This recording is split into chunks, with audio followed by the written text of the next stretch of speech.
Hi there. In today's lesson, I'm going to show you how to create this pop art outline effect. Stay tuned. Before we begin, I want to make a duplicate of my original and I'm going to turn that off. Create a selection around our subject. I'm going to select my quick selection tool and I am going to make a quick selection around our subject. Now, this is a quick one, so you will have to take your time to refine your image depending on what you are using. So what I'm going to do, I'm going to fast forward.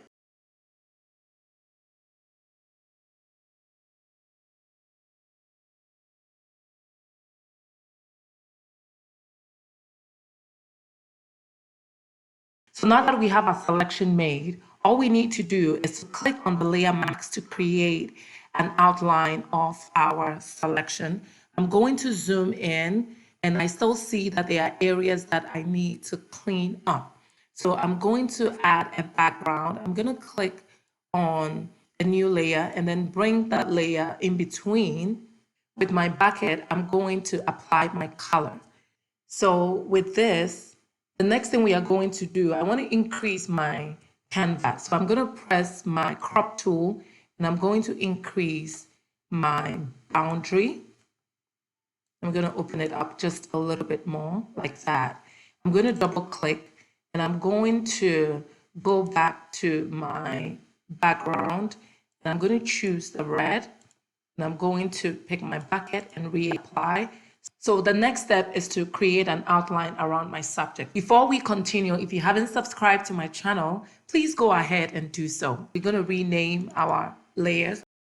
I'm going to click on my subject layer, right click, go to blending options, and I'm going to choose stroke and the style, and I'm going to double click on my stroke so I can see the different options that I have. I want to keep the outline to white, so I'm going to leave it like that, and I am going to take the size down to 8. I'm going to click OK. And what I'm going to do next is to create this ripple effect of the outline around the subject. We are going to create a new layer and I'm going to make sure I have that selected. I'm going to press Control and select my layer mask. I have an outline of my subject. Now I'm going to go to Windows and choose Action. Now the action is going to record everything that I'm going to do for the outline. So we're going to press New and then I'm going to rename this as Strokes. I'm going to press Record. I'm going to collapse this and then we are going to go to Select, Modify, and I'm going to choose Expand. We want to keep it at 20 pixels. I'm going to click OK. And then I'm going to go back to Select, Modify, and then Smooth. I also want to keep my smooth selection radius at 10. So I'm going to click OK. And then I'm going to right click, go to Stroke. Sometimes you have a different color. So whatever color you want to choose. If I want to change it, I can click on it and change it. But I want to keep it at white. I'm going to click OK. I want to keep my width at 3 pixels. I'm going to press OK and it creates an outline for me. So now I'm going to go back to Windows Actions and I'm going to stop my action. I'm going to collapse this new action I created. I'm going to click on it and now I'm going to play it. And as I play, it begins to add layers upon layers of the same outline, but this time it offsets it as it does it. So as you can see, there's an offset of the outline, which makes it so cool. You can be so creative by creating multiple actions of the outline and then maybe even change the color, the thickness. You can go to town with it, basically. Yeah. So I hope you go creative with this and do something cool with your own image.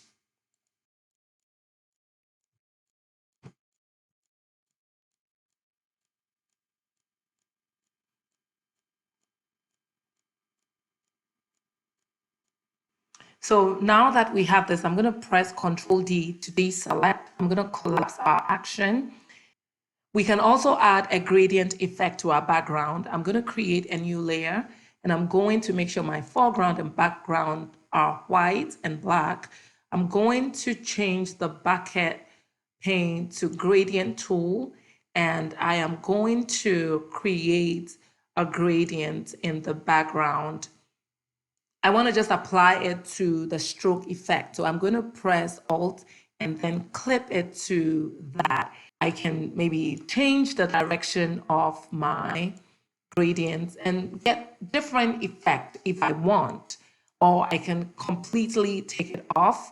But I really like how this actually looks. And so I am going to keep this. Ooh, I love it. I hope you found this tutorial very helpful and interesting. Leave me a comment below, like, as always, subscribe if you have not, and also turn on the notification bell for all future uploads. See you next time. Bye-bye.